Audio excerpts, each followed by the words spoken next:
All right, guys. Hello, welcome. My name is Aaliyah Bunch from EMSDC, Director of MBE Services.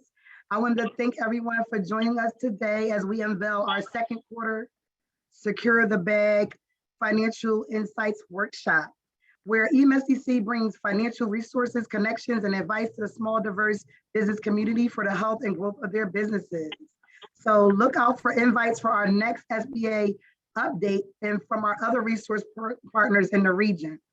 So today we have Truist Bank, one of our national partners. They will share the goal of supporting small business development in this region. I want to thank them for this opportunity to host a Money Mindset. It's our new series where we can focus on strategically changing our mindsets to secure and maintain financial wealth. So I want to thank everyone. If you're looking at the pre-recorded video on our video library, or if you're joining us today for taking time out to learn a little bit about how you could protect what matters in your business. So I want to thank Patrick Mosley, a commercial relationship manager, volunteerism and event advisor, communications and engagement advisor at Truist Bank, for helping me put this together, getting his team together, and for us sharing this wonderful information. So Patrick, you could go on ahead and introduce yourself and your team. Yes, thank you, Aaliyah, and welcome everyone on the live feed as well as anyone that's watching later on. Bring greetings from Truist, and we're very happy to be here, myself and my teammates, Jamie and Chris, to bring you the first installment, as Aaliyah said, with the Money Mindset. We believe that all of our teammates here at Truist set out every day to serve our purpose, which is to inspire and build better lives and communities. And this is one way that we can do that, and we're happy to do it. So again, Aaliyah said that I am a commercial relationship manager, and we are working with EMSDC to build a partnership, and we want to definitely empower each and every one of their partners going forward. I have the distinct pleasure today to introduce to you not only Chris, who will be delivering the presentation, but also Jamie Whalen, who will be our presenter for our second installment. Jamie is a manager of large, diverse portfolio of commercial and industrial operating companies, municipalities, nonprofits, and real estate investment companies. She's worked in various financial roles over the last 20 years and has been at Truist for the past 11 years of her career, with a strong background in underwriting and structuring commercial loans. She's a graduate of Rutgers University with an MBA and continues to receive training throughout Truist. She's an active member of the community, serving as a mentor, volunteering on various committees and boards, and also leads financial literacy workshops and accounting classes for small business entrepreneurs. And lastly, a small fact, Jamie is the mother of 2 boys, ages 14 and 12, and she really enjoys being a hockey mom in her spare time. With all that she does, I'm not sure how she puts it all together, but she's here with us today, and I'll give the floor to Jamie Whalen. Thank you, Patrick. Welcome to everyone here and everyone who's watching online. As Patrick mentioned, I'm a commercial banker here at Truist Bank. As a banker, I seek to bring all the financial resources of the 6th largest bank to business owners like you all to help you grow, help you achieve your financial goals. We truly believe that you as business owners are the heroes of our country. We want to encourage you to keep learning, keep persevering, keep doing what you do. You really, truly make a difference.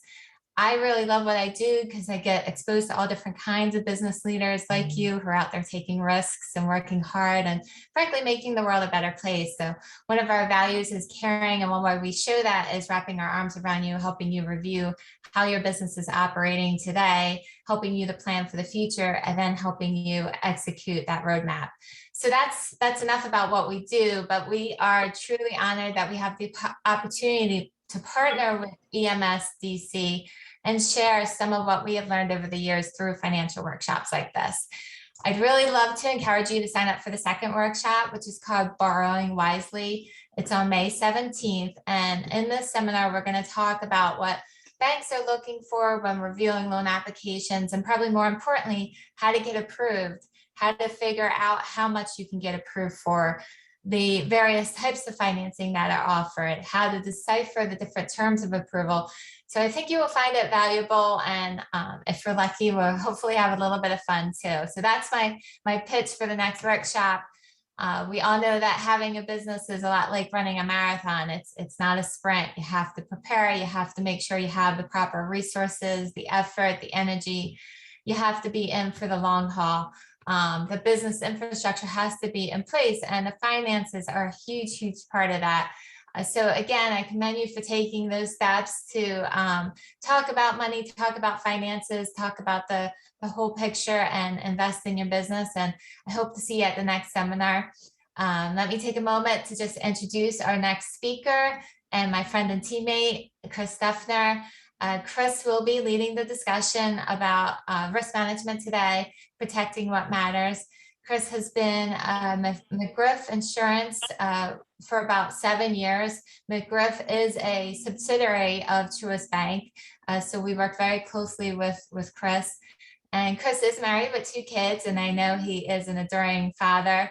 But speaking of being married, Chris is actually has had his own wedding postponed because of a hurricane. So he had to utilize some of those strategies to actually be talking about today. So maybe if we're lucky enough, we'll get some of those details on that story.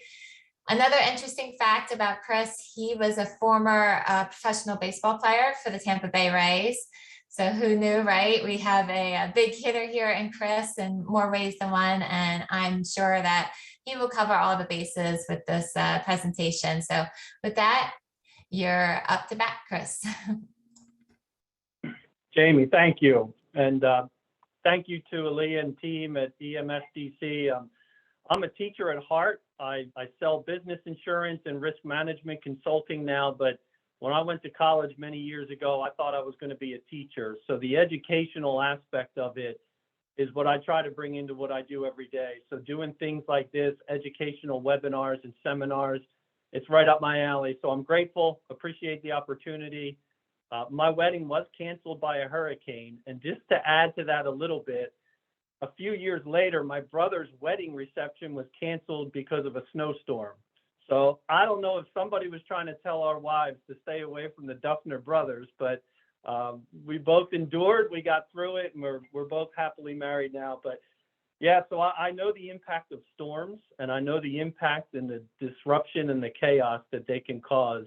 But here we are, and I just want to take a minute to echo something that Jamie said. You know, you folks that are business owners and aspiring business owners and entrepreneurs, I applaud you. It's admirable.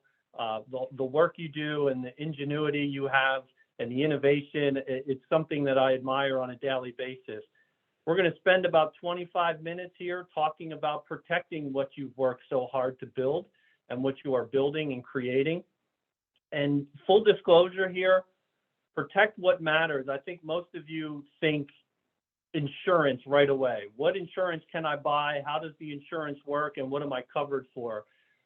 And I'll say that an insurance policy is certainly a piece of the pie, but that is exactly what it is. It's one single piece of an overall quality risk management program. So while we will definitely get into and talk about insurance and insurance coverages, we're going to talk about risk management as a whole and how that kind of ties into your business, your assets, your financial protection.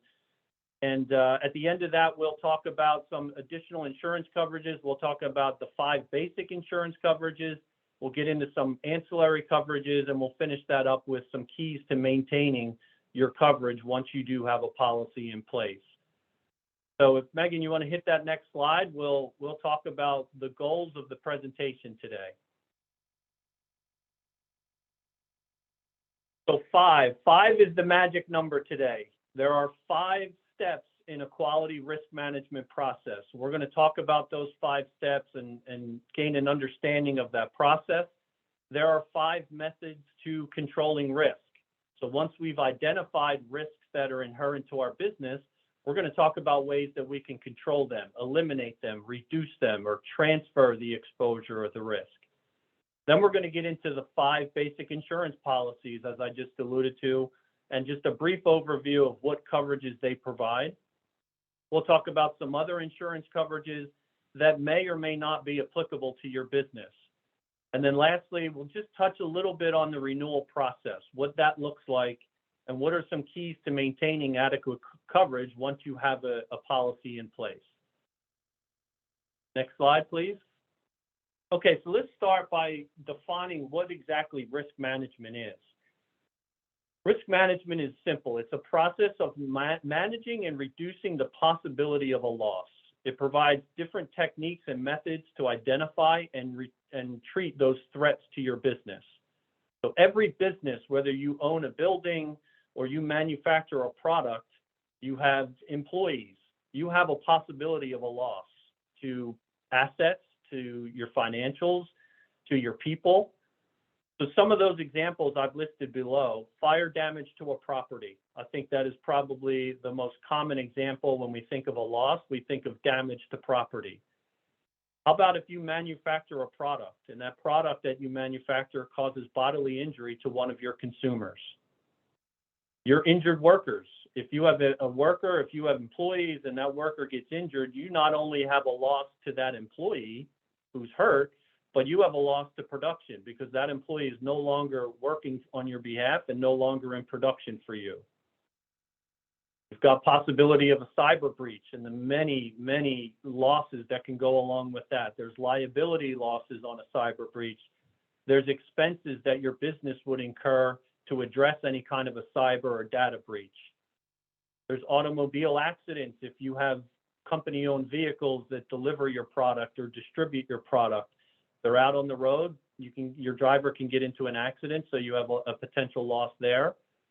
And going back to having employees can bring allegations of harassment, sexual harassment, discrimination, wrongful termination. These are all examples of losses. While this is not an exhaustive list, these are some common examples that I see in my day-to-day interactions with companies. So the question I get quite often, or a statement I should say, is, okay, but isn't that why I buy insurance? I mean, I buy insurance to protect myself against these losses. True, that is a true statement, you do, but there are things that you can do and processes that you can implement to help avoid any type of a loss. I've been involved in two large fire losses with customers of mine. And while both were covered by insurance, they also brought a tremendous amount of disruption and chaos to the business. So let's talk about some things and benefits to having a risk management process and how that ties into the insurance. So here are some benefits to a quality risk management program. Protect your assets. Again, those assets could be tangible. It could be your property.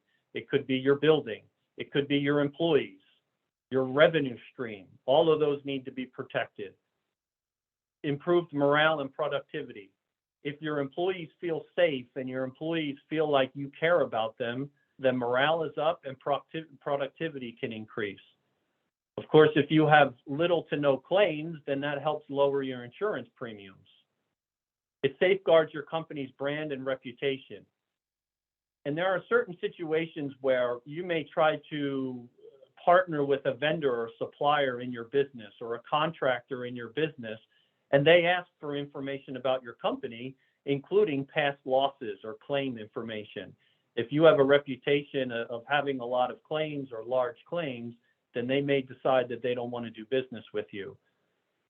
The next one, improved processes, quality of products and services, kind of ties into the second bullet point there. Again, if morale's up, if people feel safe, then that only improves quality of your products and your services that you provide. And then lastly, it makes you more appealing to insurance companies. If you have a quality risk management program in place, you have all the best practices and you're doing all the right things, insurance companies are in the business to make money. So they will give the best pricing to the companies they feel like have the best practices and the reduced chance of having a loss. So those are, again, just some benefits, not an exhaustive list. But what exactly is risk management? I mean, what are we talking about here? There's 5 steps to it. The first step of risk management, and in my opinion, the most important step, is risk identification. We have to identify risks and threats if we're going to treat them, avoid them, or reduce them. So this to me is the most important step. Some important definitions. Exposure. Well, what is an exposure? Because you'll hear me say that quite a bit, and you'll hear it within the insurance and risk management industry. It's simply a situation or a practice that may lead to a loss. Just by owning a building, I have an exposure. My building can get damaged, my building can burn down. So that is an exposure. If I deliver my products, that is an exposure. I have an exposure of a potential car accident. What is a hazard? Well, a hazard is a condition that increases the likelihood of a loss. Okay, so I own my building. My building has faulty wiring inside of it. That is going to increase the likelihood of a fire and therefore damage to my building. If I deliver my products and my truck has defective brakes on it, then that's going to increase the likelihood of a car accident. So exposure is a situation or a practice or an activity. A hazard increases the likelihood of a loss, and a peril is the actual cause of the loss. So I own my building, it has faulty wiring in it, I have a fire as a result. I deliver my products, my truck has defective brakes, I get involved in a rear end collision. Some others, windstorm, theft, a slip and fall, these can all lead to or cause a loss. And some ways to help identify risks, you can use checklists, you can use surveys. Physical inspections are a great source. Insurance companies that are looking to insure or provide a quote for your business will oftentimes want to come out and inspect the premise, inspect the building, and take a look at the operation. That's a great time to talk to that insurance company representative about different situations or hazards that affect your business. And of course, there's flow charts. See what processes take place in what order in your business and see if there's things that can be identified within those processes. Okay, so step 2 is now we've identified risks and exposures, now we have to analyze them. In other words, what is the potential impact that these risks or exposures could have on my business? So some questions you can ask yourself is, should we do this? Is it necessary to operate? Do I need to own my building, or could I go lease and rent a building and therefore eliminate the exposure of owning the building? Do I need to deliver my products, or could I go out and subcontract the delivery to a third party? Can we do this? Do we have the resources? Do we have the manpower to do this? And what is the financial impact if we have a loss? So again, once you've identified what risks are inherent in your business, now we have to prioritize them. We have to analyze them and figure out if they're absolutely necessary to conduct business. The third step is now we've identified and analyzed and prioritized our exposures. Now we have to control them. Now we have to implement methods in order to control, eliminate, or reduce the likelihood of a claim. In some cases, safety policies and loss control and risk management policies, they're mandatory by law. OSHA, which is the Occupational Safety and Health Administration, they have rules and laws that say if you're a contractor and you work at heights, then you have to have a fall protection program in place for your employees. So you can go to OSHA's website, depending on the nature of your business and the industry, you can pull different requirements and different safety programs. Workers' compensation insurance is mandatory. If you have employees, then you have to, by state law, you have to have workers' comp insurance. That's a way to control risk. DOT regulations, if you're a trucking company or you're driving trucks and crossing state lines, depending on where you're going and what you're carrying, what types of products you're hauling, there's different policies and insurance requirements that are set forth by the DOT. So let's go to the next page. We've talked about methods to control risk. Well, here are the 5. The first is avoidance. I'm just simply going to eliminate or discontinue an activity. I'm going to subcontract the delivery of my products. So I don't have vehicles and I don't have employees out on the road. So it's pretty simple. I'm just going to avoid it altogether and therefore eliminate the exposure. There's prevention. I'm going to make it less likely to have a loss. Personal protective equipment, I think, is the most common example here. So I provide my kitchen staff with non-slip shoes, and I provide my kitchen staff with safety gloves so that when they're cutting and prepping food for my restaurant operation, it's less likely that they slip and fall or that they cut themselves while cutting food. The third step is reduction. This simply helps reduce the impact of a loss. I may not be able to avoid or eliminate every exposure, but maybe there's something that I can implement that'll lessen the impact if I do have a loss. So if I own a building, maybe I can put in a fire suppression system or a sprinkler system. Maybe if I'm going out and looking for a building to purchase or lease for my business, then I can try to find a building that has a fire suppression system. In the event there's a fire, that'll certainly reduce the impact of the loss. Segregation and separation. This is simply isolating an exposure or spreading it out. So if I store flammable materials, maybe there's a dedicated space that I can store those materials.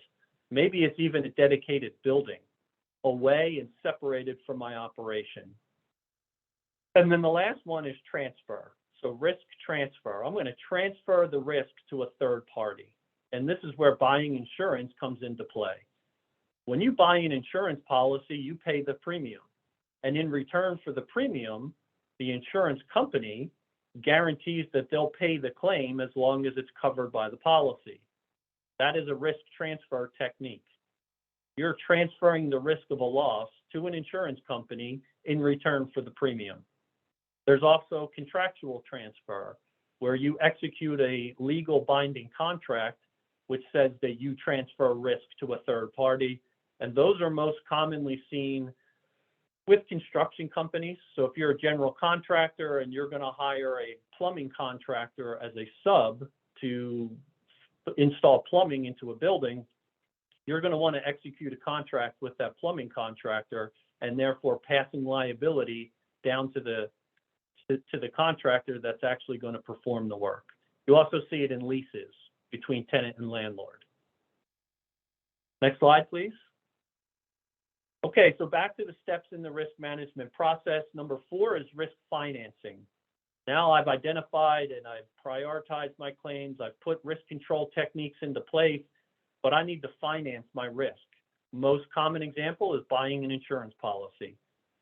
You can also choose higher deductibles, which you take on more risk when you have a higher deductible. It lowers your premium, but again, you're taking more risk on. The ultimate risk taking is self-insuring. If you're in a financial position and you decide that I'm not going to buy insurance coverage for a particular exposure, I'm going to self-insure it, and if I have a loss, then it'll come out of my own pocket. Very uncommon. You usually see self-insurance on large corporations that have quite a bit of revenue and retained earnings that they can pay out claims. Very rare that you would see that on a small business. And then the 5th and final step, implementation and monitoring. So now I'm going to execute the plan and I'm going to continually monitor and adjust as needed. And I'll give you an example. During COVID, some of my clients started to get into selling PPE. They were selling masks, they were selling gloves, they were selling hand sanitizer. Not something they traditionally did, but during COVID, they saw an opportunity and they were selling some PPE. So we had to kind of go back to the table, look at the risk that brought, tweak the risk management program and the insurance accordingly. So new operations, new products, that's a good time to really revisit the risk management process and see if anything needs to be tweaked or changed.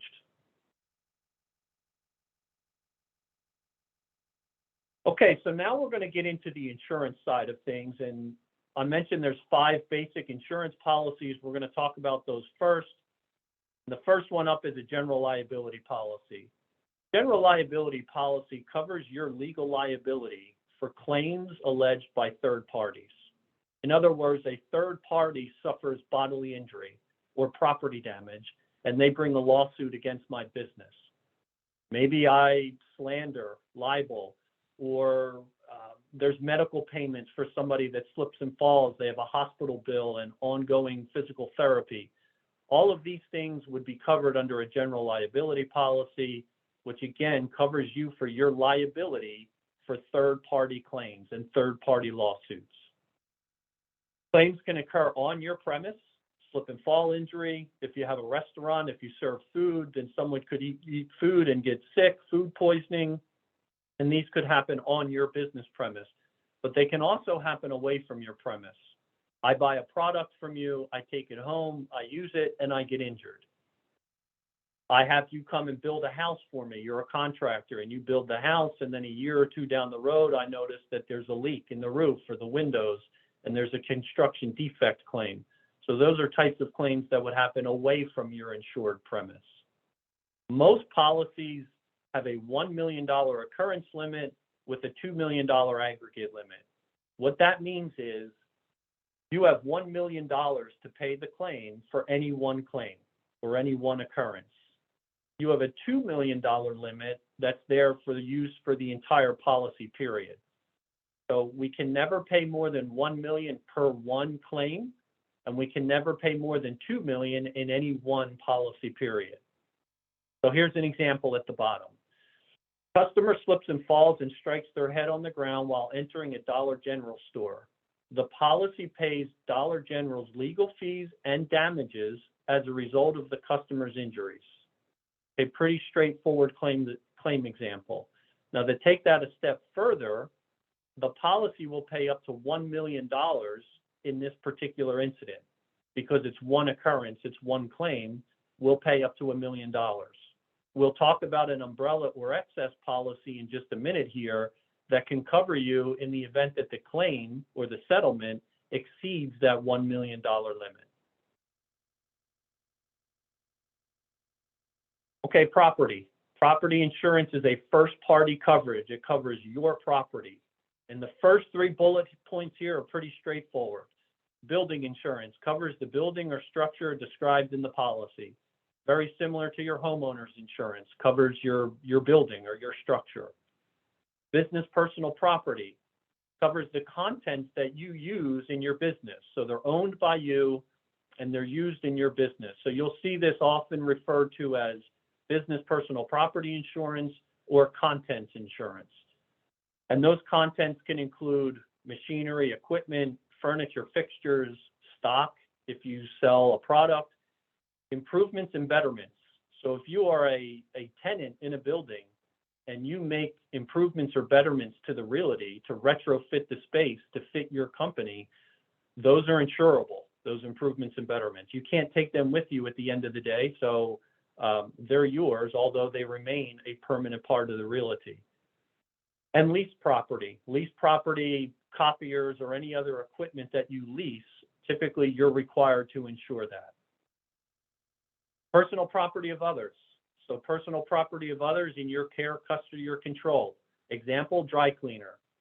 You drop your clothes off at the dry cleaners. If there's a loss or a claim at that dry cleaner and your property is damaged, then it is the dry cleaner's responsibility to make you whole and replace your clothes for you. Now, this last bullet point tends to get overlooked. I think a lot of small business owners, when they think of property insurance, they immediately think of tangible property, building, business personal property. But what happens if your business is shut down because of a loss? What happens if your building is damaged and now you have to completely shut down your business? Where's your revenue going to come from? How are you going to pay your people, your payroll? How are you going to cover continuing expenses that continue despite the fact that the business is shut down? So this is a very important coverage that we'll spend a little bit of time here on. Loss of business income and extra expense. It provides financial protection in the event that your business is shut down or suspended due to a loss. Well, what exactly does it pay? It pays your net income plus continuing expenses that continue. Insurance premiums don't stop even though the business is suspended or shut down. Interest on loans or loan payments may continue. So those would be in the category of continuing expenses.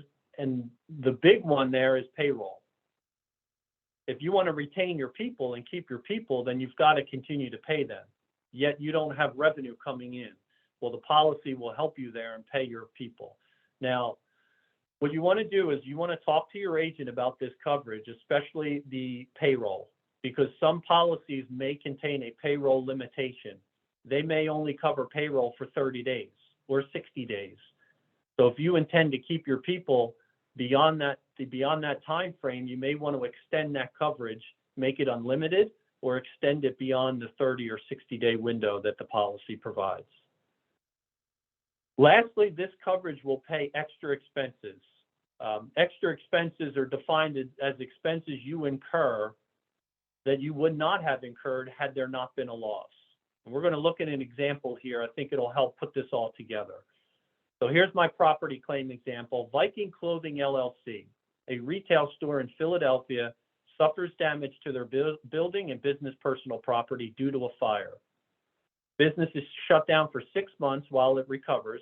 In the meantime, Viking went out and rented a storage container and office trailer to set up temporary operations. Okay, let's take this one at a time. The policy pays to repair the building. So Viking owned their building. Fire is a covered cause of loss. The policy pays to repair the building. The policy also pays to replace Viking's business personal property, their stock, their tables, their chairs, office equipment, and furniture. The policy also pays Viking's loss of net income due to the shutdown. This includes continuing expenses and employee payroll. Additionally, the policy will pay the cost of leasing the storage container and office trailer as a result of the shutdown. So the office trailer and the storage container are an extra expense. They're there to help get the business back up and running. Well, Viking Clothing would have never, ever incurred that expense had there been no claim. So the policy pays the extra expense. Slide, please. Okay, business auto insurance. Very straightforward, similar to your personal auto insurance. If the company owns vehicles or a vehicle, we have to provide financial responsibility. We have to provide insurance. So there's two parts to this. There's liability insurance if we cause injury or property damage to a third party, and there's physical damage coverage if we sustain damage to our company vehicles. So right there in the middle, in red and in bold, is very important. Your business may not own any vehicles, but that does not mean you don't have an auto liability exposure. If you have employees who drive their personal vehicles while conducting business, then there's an exposure. So an example would be when I go and visit a client, I drive my personal vehicle to that client. If I am involved in an accident and I am the at-fault driver, my personal auto insurance responds first. But if the third party that I injured gets an attorney and the attorney brings in McGriff to the lawsuit because I'm working on behalf of McGriff, well, then McGriff now has an auto liability exposure. It's called hired and non-owned auto liability. And it's there to cover the business because the business is vicariously liable for the actions of the employee. So if you have employees who drive personal vehicles, you want to make sure you have hired and non-owned liability to protect the business in the event the business is named in a lawsuit. Next slide, please. Okay, workers' compensation, protection for your employees. It's mandatory, it is compulsory. You have to have it if you have employees. You also have a common law obligation to provide a safe workplace to your employees, safe equipment, enforcement of safety rules, etc. Workers' compensation policy is going to provide protection for your employees who suffer bodily injury, including occupational disease. There's three parts to the coverage. Medical benefits. So it's going to provide unlimited medical benefits for hospital bills, doctor visits, the chiropractor, physical therapy, ongoing rehabilitation benefits, all covered under medical. Lost wages. It covers 66 2/3 of the average weekly wage of your employees. So it doesn't cover the full lost wages, but it covers a percentage of their wages.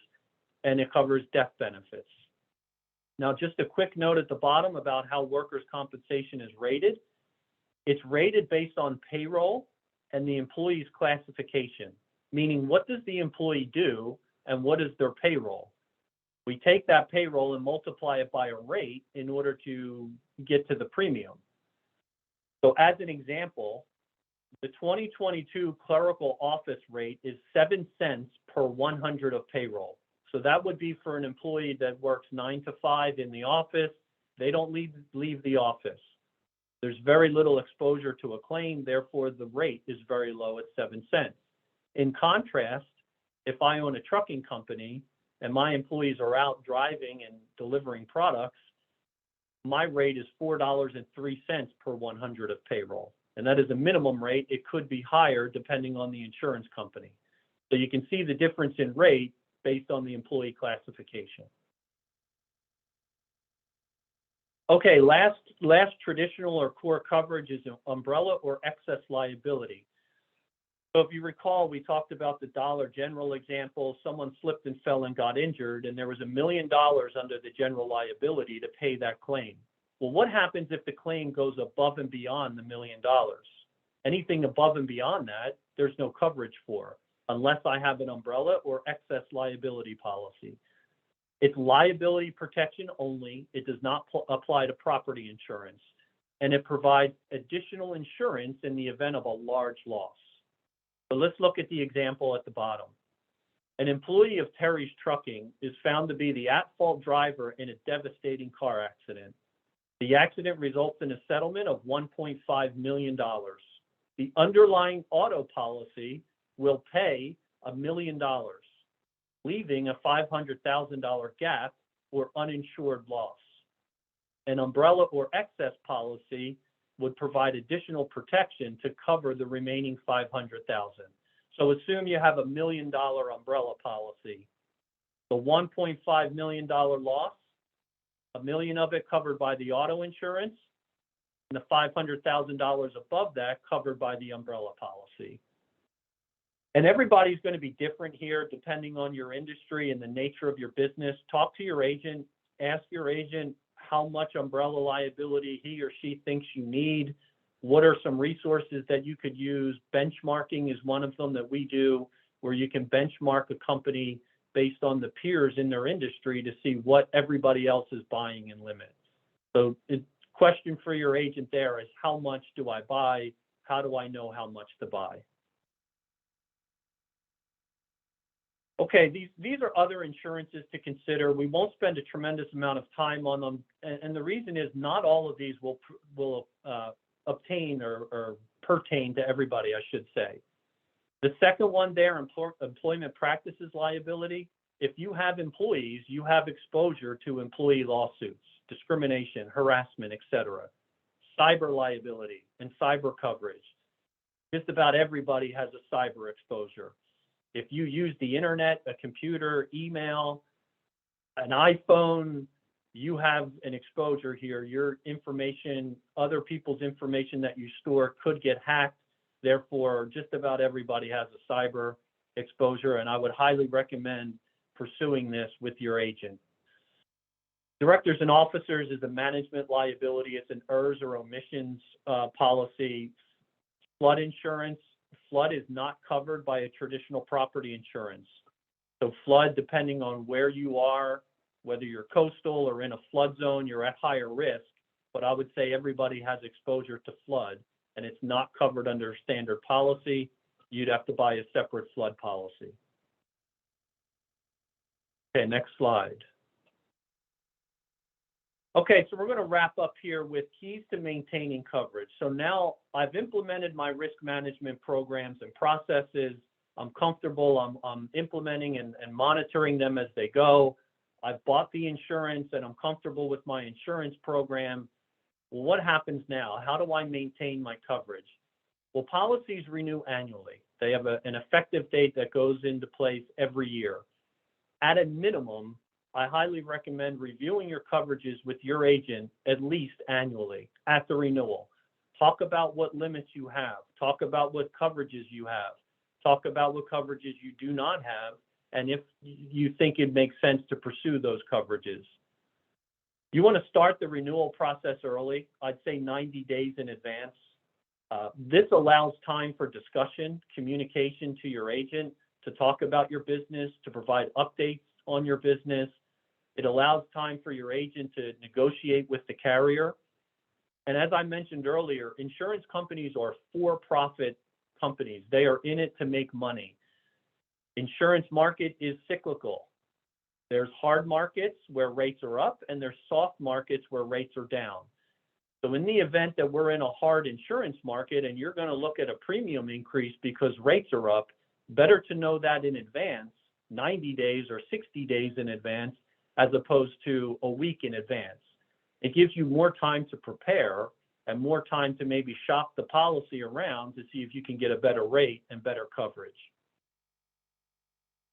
Keep that risk management process ongoing, monitor that process, provide ongoing training to your employees and your executives. I'd say tap into your carrier and really your agent resources for risk management ideas. Just about every carrier out there has an online website for its clients and its insureds, policyholders. You can get access to that carrier's website, and typically there's a whole host of risk management resources and ongoing training that's at your fingertips, and it's a benefit for being a policyholder of that insurance company. I highly recommend taking advantage of that. And really, when you think about the renewal process and presenting your company to an insurance company, you want to present it in the best possible light. So highlight all of the strengths of your company, highlight your risk management processes, highlight the fact that you haven't had any claims, because insurance companies will give the best pricing to the best companies, to their best clients. Present your company and work with your agent to present your company in the best possible light to the insurance carriers. And lastly, some examples of things that you want to update your agent on as your business evolves and grows: mergers, acquisitions, change in ownership, additions, renovations to your property, any new products, new services, any increases or decreases in your payroll and sales. This is important. General liability and workers' compensation are auditable policies. General liability traditionally rated on sales or payroll, and workers' compensation is rated on payroll. So a drastic increase in payroll is going to increase the premium. You want to communicate that to your agent so you know in advance notice what the premium impact is going to be. And with that, we'll wrap it up, and I'll open it up for any questions that anybody may have.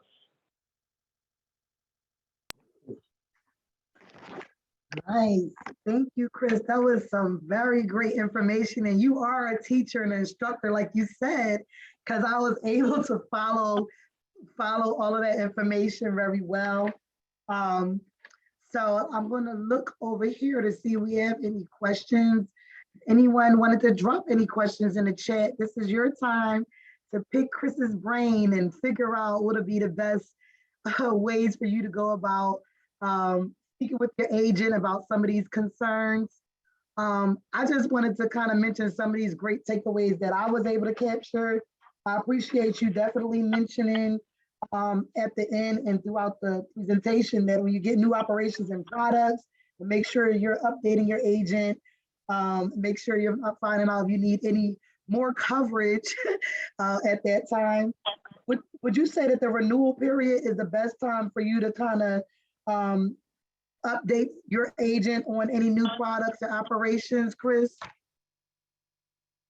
I would say if you get into any new products or new operations or new services, update your agent immediately. Don't wait for the renewal. Yep, do it immediately, because every insurance policy has exclusions.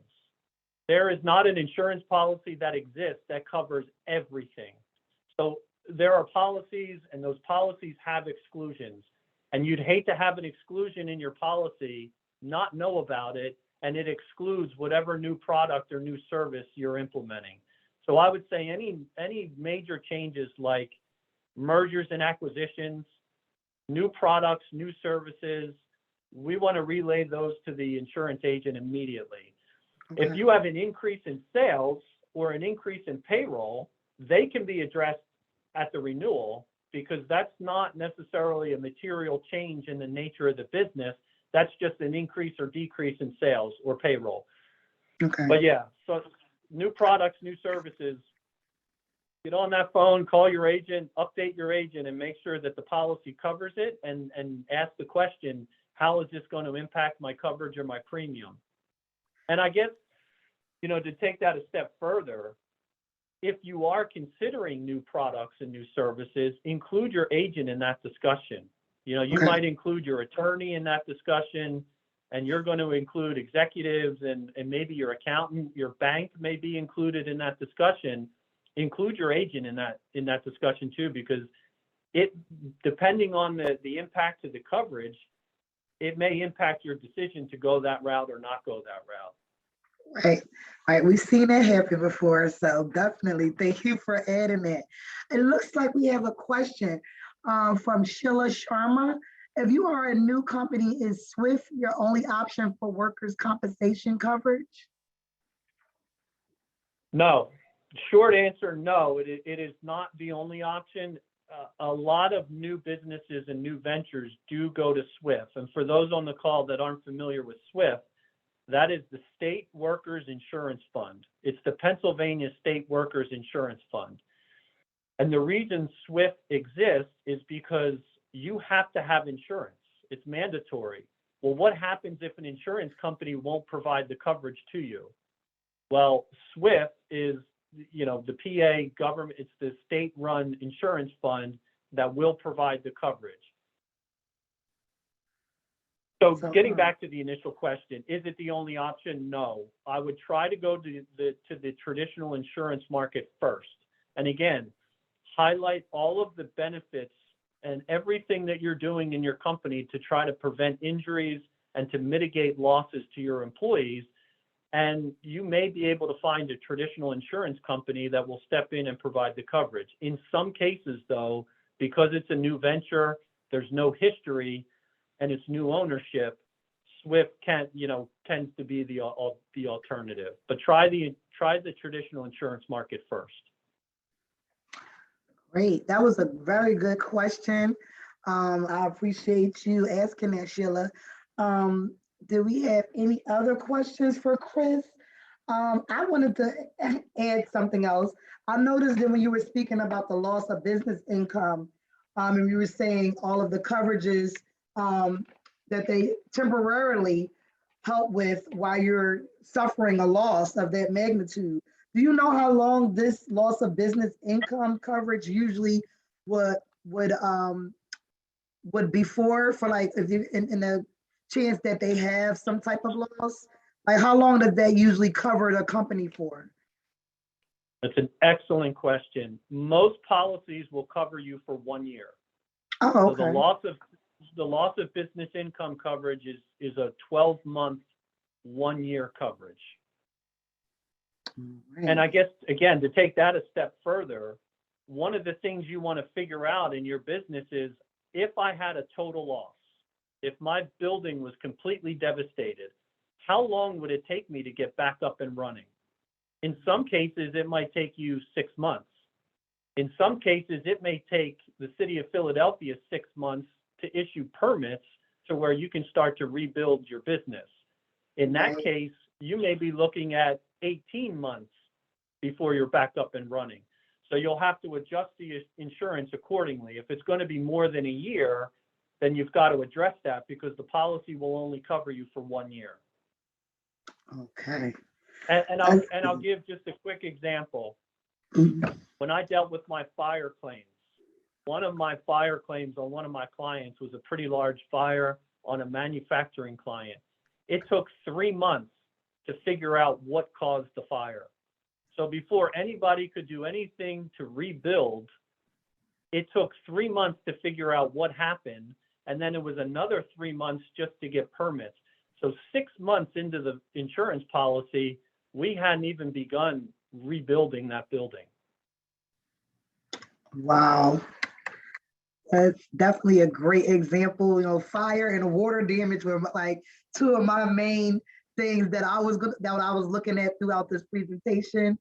So I appreciate you including that. And it looks like we have another question or maybe a comment. I'm a new venture and I have a transportation company. I provide passenger transportation for students and non-emergency medical transportation. I have been unable to find a company that will cover both exposures. Is it common to hold multiple policies with different carriers? Yes, that's a great question. It is not uncommon. It depends on the industry. So some industries are considered a little more high hazard than others. A transportation company, especially a company that is transporting passengers, is a little more high hazard than, say, a company who has 100% of their employees in an office. Construction companies are a little more high hazard. So at times, you may have to piece the insurance together. You may have to get the property and liability insurance with one company and go to a different company to get the workers' comp insurance. The reason for that, insurance companies have appetites, similar to banking. Banks have appetites. There are certain industries that are a little more high hazard, and some insurance companies have had maybe a bad experience in that industry. For whatever reason, they've decided they're not going to provide insurance for companies that engage in that industry. And so sometimes you have to go to separate carriers and get different policies with different carriers. Okay, following those best rates. I do know personally, when you're doing personal insurance, when you use the same provider, do they usually, well, I guess this would be case by case according to the provider, but the more policies that you guys get under that one provider, don't they usually like bundle them and discount them some type of way? So I do find that benefit, I guess, sometimes we're using the same provider, but you're getting another better rate somewhere else, then for sure. I could definitely understand that for sure. So that was definitely a great question. Thank you so much, Sheila. And I'm aside from everything that you guys were able to learn today on the presentation, if you have any questions that you like to ask on the side, Chris was very nice to give us his follow-up information. It's available right here on the screen. So guys, feel free to email Chris and follow up if you have any other questions about anything that was discussed or may have not been discussed today. We also have Patrick. He was able to help us put this together. He actually dropped his contact information in the chat as well. So while we have these banking professionals here, guys, make sure that you're utilizing them so that you could be better at selecting business insurance for this actual webinar. But we have a few other topics that's coming up in the Money Mindset series. Basically want to just make sure you guys are thinking about your business and thinking about your money when you're making these decisions. So if anybody else had any other questions, if you want to add anything else, I'm going to go ahead and say thank you so much to Chris, Jamie, and Patrick for giving us this information and being available to us. They are national members. So they are part of our network and they are here to serve. Jamie is also reminding everyone about our May 17th webinar, Borrowing Wisely. We're going to do a little bit more communication surrounding that, making sure everyone sees this and everything that Jamie will be talking about. But I definitely think that you should take time to come listen on some of these tips from our financial advisor, well, our partners that's in the field. So if anyone didn't want to add anything else, I want to thank everybody on behalf of EMSDC for joining. Was there someone making a comment? Please check out our website for all our upcoming development and opportunities that we have available on the web and on the website. And again, this is Aaliyah Bunch, MBE Services. Anybody want to connect with me? If you have any other interests that you're looking to find out more about, please do. And again, thank you, Chris, so much. That was so clear, concise. And all of this will be available on our video library on emsdc.org. So thanks again, everyone. I hope you got some great takeaways like I did. And we will see you guys soon with the next webinar coming up. All right. Thank you, Leah. Thank you all. All right, Chris. Bye. Take care. Bye.